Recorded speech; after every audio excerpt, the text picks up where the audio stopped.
Hello, I'm Colin and I'm here to talk to you about Caecilians, specifically issues surrounding their collection. Now, firstly, I will answer one of the major questions you might be asking yourself right now, namely, what are they? You are probably familiar with the common amphibian orders of frogs and salamanders. Caecilians are the third order, known as Gymnophonia. They are limbless, blind, and generally live fossorial lifestyles in remote areas of Central and South America, parts of Africa, India, and Southeast Asia. They are also invasive and have been recently detected in Florida. This, among other things, necessitates the collection of specimens for study. Besides opportunistic collection, most methods used to collect Caecilians risk damage to the specimens and to the environment. To determine the best way to collect these specimens, I analyzed prior methods used to collect Caecilians. I evaluated these methods on the safety of both the animals and researchers, the damage to the environment, the cost of materials, the amount and risk of bycatch, and the efficacy of the method. The first method I evaluated was a method known as timed digging, used to great effect by Dr. John Measy. Large bladed hoes are used to turn over soil and stones to expose fossorial species and egg clutches, which are then collected by hand. This method has the distinct advantage of being incredibly easy to do, as hoes are both cheap and highly portable. It is also far easier than setting traps and is more effective than pitfalls, especially since pitfalls generally only work on Caecilians in the rain when they are flooded out from the ground. Now, of course, this method has some major downsides. Using sharp implements around soft-bodied animals makes it almost inevitable that some specimens will be harmed. It also destroys nests, which is great if you are studying egg specimens, but terrible otherwise. This method is also highly labor-intensive and requires teams of people using hoes to turn soil daily.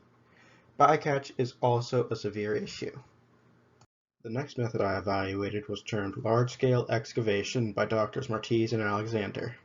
It involves creating a dirt island by using excavators and bucket loaders to excavate 4 trenches around a defined area of soil. This dirt island is then sifted using large mesh tables, allowing for the collection of all animals within the soil of that defined area. It is highly effective, efficient, and can be done in a matter of hours. Of course, this method also comes with the major drawback of requiring heavy machinery to perform, as these machines are both relatively expensive, require training to use, and are most of all difficult to bring to the remote habitats the Caecilians inhabit. This method is also environmentally destructive, produces large amounts of bycatch, and risks severe damage to the specimens. It also leaves large gaping holes in the landscape. The final method I evaluated is theoretical, as it has never been tested with Caecilians before. Rather, it is a method originally used to capture fossorial snakes. This method, created by Drs. Rahman and Ruiz, involves modifying a standard pitfall trap by adding a cover board and then burying it below the ground. The cover board provides incentives for the Caecilians to burrow below the board, thus falling into the trap. These are cheap and easy to produce, and all you need is a 5-gallon bucket, dowels, plywood, and a shovel. This, plus with how easy they are to set up, means they can be implemented in great amounts with minimal environmental impact. There are some drawbacks to this method.